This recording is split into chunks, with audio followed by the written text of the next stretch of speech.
सप्रेम जय महाराष्ट्र. महाराष्ट्रभरातून शिवसेना एक वादळ या माध्यमाला पाहणाऱ्या तुम्हा तमाम प्रेक्षकांना, सर्व शिवसैनिकांना माझा अनिश गाढवेचा मानाचा जय महाराष्ट्र. जर पहिल्यांदाच शिवसेना एक वादळ हे माध्यम आपण पाहत असाल तर ताबडतोब या माध्यमाला सबस्क्राईब करा आणि पुढे व्हा. महाराष्ट्रभर शिवसेनेच्या विचारांना पोहोचवणाऱ्या या माध्यमाला तुम्ही सर्वांनी मिळून मोठं करा ही नम्र विनंती करतो. काल षण्मुखानंद सभागृहामध्ये शिवसेनेचा 60वा वर्धापन दिन मोठ्या जल्लोषात साजरा झाला. आपण सर्वांनी पाहिलात कशा प्रकारे हजारोंच्या संख्येने शिवसैनिक स्वतःहून येत होते. मारून मुटकून धरून हाणून मारून आणलेले शिवसैनिक ते नव्हते. ढोकळा, खाकरा, फाफडा, जिलेबी खाण्यासाठी, पंचपक्वान्न खाण्यासाठी हाणून मारून आणलेले ते कार्यकर्ते नव्हते. ते पेड कार्यकर्ते नव्हते. ते रक्ताचे हाडामासाचे शिवसैनिक होते. हजारोंच्या संख्येने षण्मुखानंद सभागृह त्याच्या 10 पटीने जास्त भरलं होतं. मी स्वतः त्याचा साक्षीदार होतो. मी अनेक चित्र तुम्हाला दाखवलीत. आपल्या शिवसेना एक वादळवर त्याचं मी लाईव्ह प्रसारण देखील केलं होतं. त्याच वेळेस शिंदे गटामध्ये कशा प्रकारची माणसं आणली होती याचं एक उदाहरण दाखवू. अगदी एकच उदाहरण दाखवतो. हजारो उदाहरण आहेत माझ्याकडे, पण एक उदाहरण दाखवतो. जर एकदा हा नजारा पहा. तुम्ही कुठून आलात? तिकडने हो नांदेड. काय भावना आहे तुमच्या?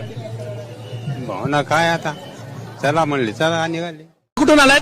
तिकडने हो नांदेड. काय भावना आहे तुमच्या? भावना काय आता, चला म्हणले चला निघाले. आणि यानंतर मी माझ्या आजच्या महत्वाच्या विषयाला सुरुवात करतो. काल ज्या वेळेस शिंदे गटाचे मुख्य नेते अमित शहा, अगदी बरोबर ऐकलात तुम्ही, शिंदे गटाचे मुख्य नेते, शिंदे गटाचे जनक, काय म्हणतात, भीष्म पितामह, शिंदे गटाचे भीष्म पितामह अमित शहा. एक लक्षात घ्या, शिंदे गट हा काही एकनाथ शिंदेचा नाही, हा अमित शहांचा गट आहे. संजय राऊत शिवसेना प्रवक्ते जे वारंवार सांगतात ते अतिशय योग्य आहे. आणि काल याचीच पुनरावृत्ती तुम्हाला सन्माननीय राजसाहेबांच्या भाषणामध्ये आली असेल. सन्माननीय राजसाहेब मनसे अध्यक्षांनी ज्यावेळेस आपल्या भाषणामध्ये, मी तुम्हाला ती ओळ ऐकवून दाखवेल, तुम्ही बारीक ऐका ते काय म्हणतायत. या सर्व गोष्टी, हे सगळे डॉट्स, हे राजकारणातले हे डॉट्स कुठेतरी जुळतायत. परवा दिवशी शिवसेना प्रवक्त्या सुषमाताई अंधारेंनी सुद्धा याच्यावरच सर्वांचं लक्ष वेधलं होतं. आणि ही गोष्ट मी तुम्हाला वारंवार सांगितलेली आहे की भारतीय जनता पक्षामध्ये 2 गट आहेत. ज्या दिवशी मीडिया मनावर घेईल आणि ज्या दिवशी मीडियासारखं वागेल, त्या दिवशी मीडिया हे 2 डॉट्स आणि भारतीय जनता पक्षातले हे 2 गट दाखवायला ज्यावेळी सुरुवात करेल, हे जुळवायला सुरुवात करेल, त्या दिवशी खऱ्या अर्थाने भारतीय जनता पक्षामधली फूट चालू होईल. भारतीय जनता पक्ष हा फार लवकर फुटलेला तुम्हाला दिसेल. एक अमित शहा गटामध्ये आणि दुसरा नरेंद्र मोदी गटामध्ये. याची महत्वाची कारणं सांगतो. नरेंद्र मोदींच्या गटातला महाराष्ट्रातला नेता आहे देवेंद्र फडणवीस आणि अमित शहांच्या गटातला महाराष्ट्रातला नेता आहे भारतीय जनता पक्षाचाच नेता. मी इतर कुठल्या टोळ्यांचा वगैरे म्हणणार नाही, कारण ह्या टोळ्या, हे गट, हे फक्त काही दिवसांपुरते, काही महिन्यांपुरते आहेत. ज्या दिवशी कोर्टासारखा वागेल त्या दिवशी हे सारंच संपलेलं असेल. पण तोपर्यंत यांना हे शिंदे टोळीला शिवसेना हे नाव, अजित पवार गटाला ते राष्ट्रवादी हे नाव, ही नावं मिळतील त्यांना. पण आताच्या घडीला एक महत्वाची गोष्ट मी तुम्हाला सांगण्याचा प्रयत्न करतोय. महाराष्ट्रातनं अमित शहा गटाचा महत्वाचा नेता आहे एकनाथ शिंदे. एकनाथ शिंदेंना हवा भरण्याचं, त्यांना बळ देण्याचं काम हे अमित शहांकडनंच केलं जातं. नरेंद्र मोदींना पर्याय म्हणून देवेंद्र फडणवीस आणि अमित शहा देवेंद्र फडणवीसांना थांबवायचा प्रयत्न करतायत, कुठेतरी त्यांना एक खीळ घालण्याचा प्रयत्न करतायत. याचं महत्वाचं कारण म्हणजे 2029 मध्ये अमित शहा स्वतःला प्रोजेक्टेड करत आहेत देशाच्या पंतप्रधान पदासाठी. स्वतः देशाचे पंतप्रधान कसे बनतील यासाठी रस्त्यामध्ये येणारे सारे अडथळे कशा प्रकारे दूर करायचे, देवेंद्र फडणवीसांचा अडथळा कशा प्रकारे दूर करायचा आहे, याची व्यूहरचना म्हणजे या एकनाथ शिंदे गटाचे खासदार वाढवणे, एकनाथ शिंदे गटाचे आमदार वाढवणे आणि एकनाथ शिंदेंना कशा प्रकारे महाराष्ट्रात मुख्यमंत्री पदापर्यंत घेऊन जाणे आणि त्यानंतर देवेंद्र फडणवीसांना साईडलाईन करून आपला 2029चा मार्ग मोकळा करून घेणे. ही एक सिंपल खेळी आहे. ही कुणाच्या लक्षात येते आणि विशेषतः ही मीडियाच्या लक्षात येत असूनही मीडिया ही चालवणार नाही, कारण सध्याची मीडिया ही पेड मीडिया झालेली आहे. त्यामुळे या प्रकारची विश्लेषणं तुम्हाला युट्यूब माध्यमं असतील, फ्रीलान्सर तुम्हाला जे अनालिस्ट असतात त्यांच्याकडनं तुम्हाला ऐकायला मिळतील, राजकीय विश्लेषकांकडनं ऐकायला मिळतील, पण मेन स्ट्रीम मीडियाकडनं तुम्हाला हे फारसं पाहायला मिळणार नाही. काल ज्यावेळेस तुम्ही पाहिलात सन्माननीय मनसे अध्यक्षांनी ज्यावेळेस हा उल्लेख केला, अनेकांच्या भुवया उंचावल्या असतील. काय म्हणाले एकदा तुम्हीच ऐका. 1 मार्काचा प्रश्न. मी म्हटलं माझा 1 मार्काचा प्रश्न आहे, मला 1 मार्काचं उत्तर द्या. मला म्हणले, काय? म्हटलं केंद्रात सत्ता कोणाची? ते बोलले भारतीय जनता पक्षाची. म्हटलं राज्यात सत्ता कोणाची? ते बोलले भारतीय जनता पक्षाची. म्हटलं मग शिवसेनेचे 6 खासदार हे भारतीय जनता पक्षामध्ये न जाता शिंदेकडे का गेले?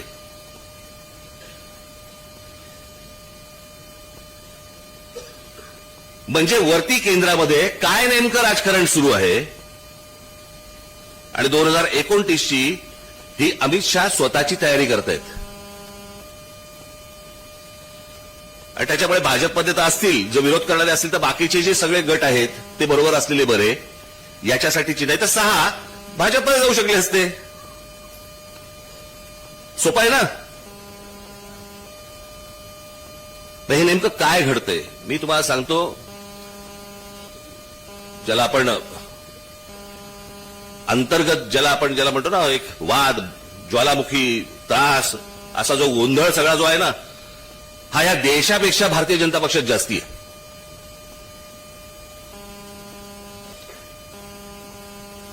इतकं आतून सगळं त्यांच्याकडे पण पेटलेलं आहे. आता फक्त नरेंद्र मोदी आहेत, एक तिकडे एक मॅग्नेट आहे, त्याच्यामुळे सगळं शांत आहे. पण काही जण म्हणतात वर्षभरात काही गोंधळ निर्माण होतील, केंद्रातही होतील, देशभरातही होतील, बघू. पण मला असं वाटतं की तुम्ही तयारीत असणं गरजेचं आहे. ज्या वेळेला वेळ येईल त्यावेळेला तुम्ही घट्ट जमिनीत पाय रोवून उभे असलेले मला दिसलेले पाहिजेत. आणि म्हणून या एसआयआरच्या तयारीला लागा. हे आता प्रत्येक शाखांमधनं ह्या सगळ्या गोष्टी सुरू होतील पुढच्या काही दिवसांमध्ये. आणि त्याच्यामधनं तुम्हाला सगळी मांडणी दिली जाईल. कशी माणसं, आता हे त्याच्यामध्ये बीएलए हे एक सगळ्यात महत्वाचं राहिलं. खरं तर या अशा कठीण प्रसंगी सन्माननीय मनसे अध्यक्ष सन्माननीय राजसाहेब ठाकरे यांनी शिवसेनेच्या पाठीशी उभं राहणं आणि त्यानंतर उद्धव साहेबांच्या, म्हणजे एक ठाकरे संकटामध्ये असताना दुसरा ठाकरे हा मागे कसा राहील, एका ठाकरेच्या मदतीला दुसरा ठाकरे धावला, हे उभ्या महाराष्ट्राने काल पाहिलं. आणि ज्या प्रकारे त्यांनी शिवसेनेची पाठराखण केली, खरंच मनसे अध्यक्षांचे मनापासून आभार मानतो आणि त्यांना एक मानाचा जय महाराष्ट्र नक्कीच करतो. आता विषय जो आहे अतिशय महत्वाचा विषय, काल अमित शहांचं, केंद्रीय गृहमंत्र्यांचं कोल्हापुरात येणं झालं. कोल्हापुरात येत असताना संपूर्ण महाराष्ट्रभर सोशल मीडियावर काल शिंदे गटातर्फे त्यांचं स्वागत करण्यात येत होतं. आपण भारतीय जनता पक्षाकडनं अशा प्रकारचं स्वागत होणं हे अपेक्षित आहे. त्यांचे गृहमंत्री येत आहेत, त्यांच्या देशाचे म्हणण्यापेक्षा त्यांच्या पक्षाचे एखादे नेते येत आहेत. पण ज्यावेळेस शिंदे गटाकडनं हे अशा प्रकारचं, म्हणजे बेगान्या शादीमध्ये हा अब्दुल्ला दिवाना का होतोय, याची कारणं तुम्ही लक्षात घ्या. वाईट एका गोष्टीचं वाटत होतं, काल ज्या वेळेस अमित शहा महाराष्ट्रात येत होते, यांच्याकडनं स्वागत तर झालं, पण अमित शहा आपल्या भाषणामध्ये ज्या वेळेस उल्लेख करत होते शिवसेनेचा उल्लेख करताना शिवसेना, ते शिवसेना हे नाव ऐकत असताना कानामध्ये जणू काही शिशाचा रस ओतला जातोय असं वाटत होतं. शिवसेना, शिवाजी महाराजांचा उल्लेख शिवाजी. मला ज्या माणसाला शिवसेना हा शब्द उच्चारता येत नाही, ज्या माणसाला शिवाजी महाराजांच्या नावातला शिवाजी हा उच्चारता येत नाही, तो माणूस काल सांगत होता खरी शिवसेना कुणाची. तुम्हाला हे सगळं ऐकत असताना आणि आणखी एका गोष्टीचं वाईट वाटत होतं, तिथे बसलेले मराठी माणसं ही टाळ्या पिटत होती.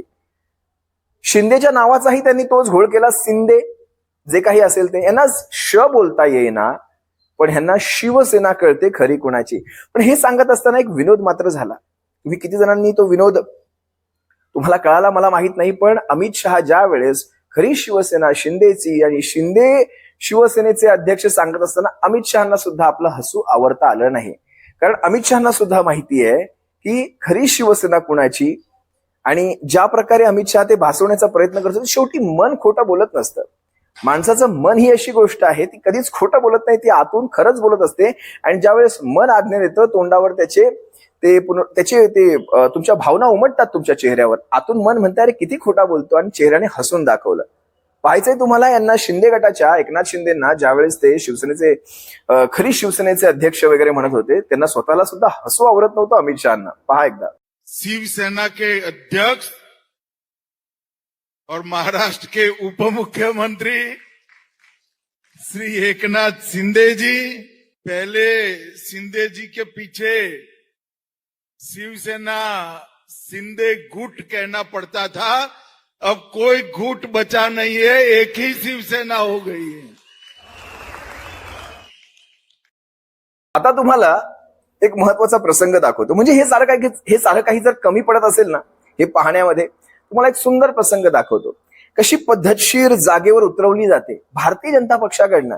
हा भारतीय जनता पक्ष कुणाच्याच बापाचा होऊ शकत नाही, हा कुणाचाच नाही. भारतीय जनता पक्ष हा फक्त खाबुगिरीचा पक्ष आहे.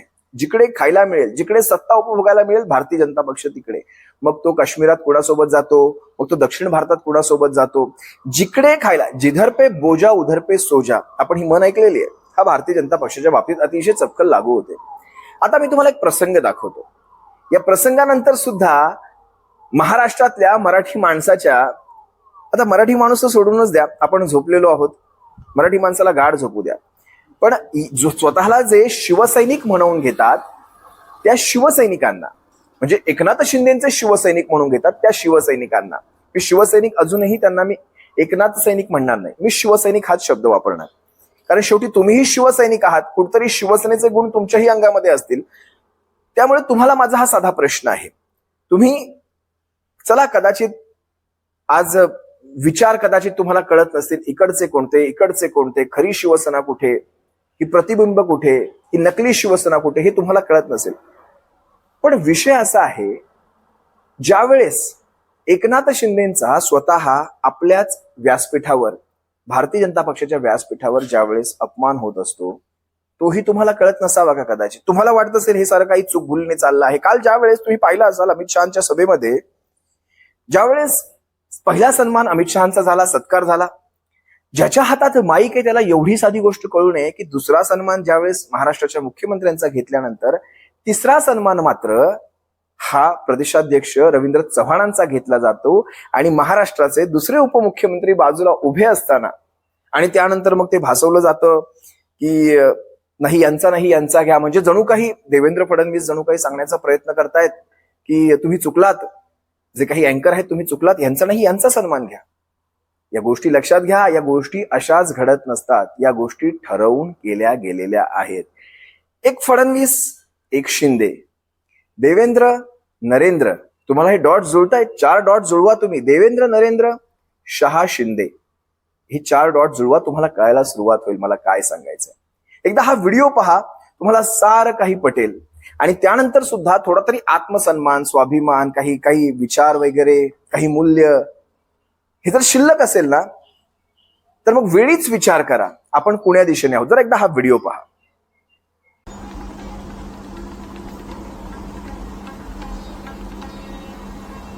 भारतीय जनता पार्टीचे सन्मान्य प्रदेशाध्यक्ष रवींद्रजी चव्हाण यांचं स्वागत आणि सन्मान ग्रामीण, रवींद्रजी चव्हाण यांचं स्वागत आणि सन्मान ग्रामीण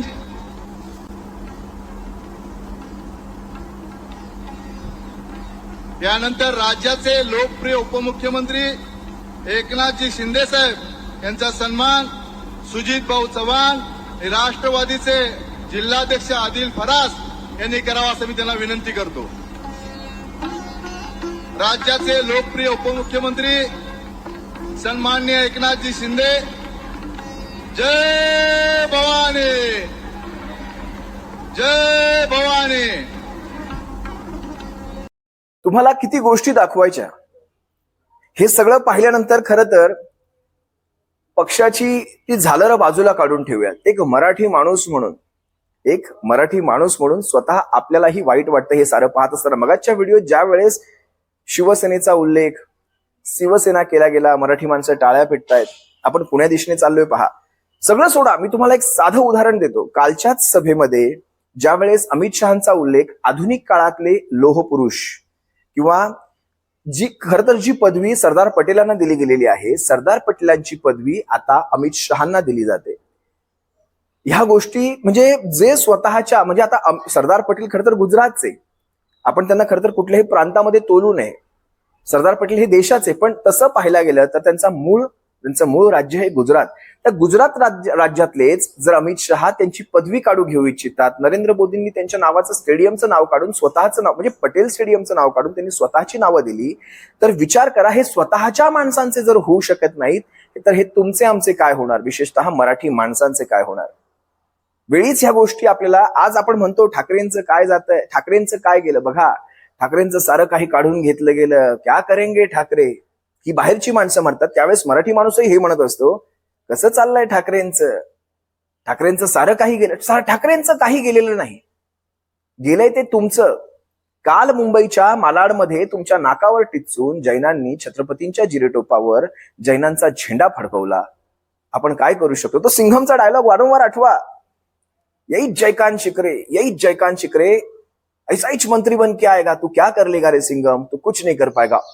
ते ऐकलात तुम्ही तो डायलॉग, कधी ऐका, ऐसा तू सल्यूट मारेगा. हे चित्रपटातले डायलॉग जरी ऐकण्यासाठी सुंदर असले ना तरी आत्ताच्या काळाला ते शोभून दिसतात. आपण काही करू शकत नाही. आपल्या नाकावर टिचून आपल्या छत्रपतींच्या जिरेटोपावर जर जैनांचा झेंडा लागू शकतो, तर उद्या तुमच्या आमच्या घरांवर कुणाकुणाचे झेंडे फडकतील याचा विचार करा आणि ती वेळ तुमच्या उंबऱ्याच्या आतमध्ये देऊन याची वाट पाहू नका.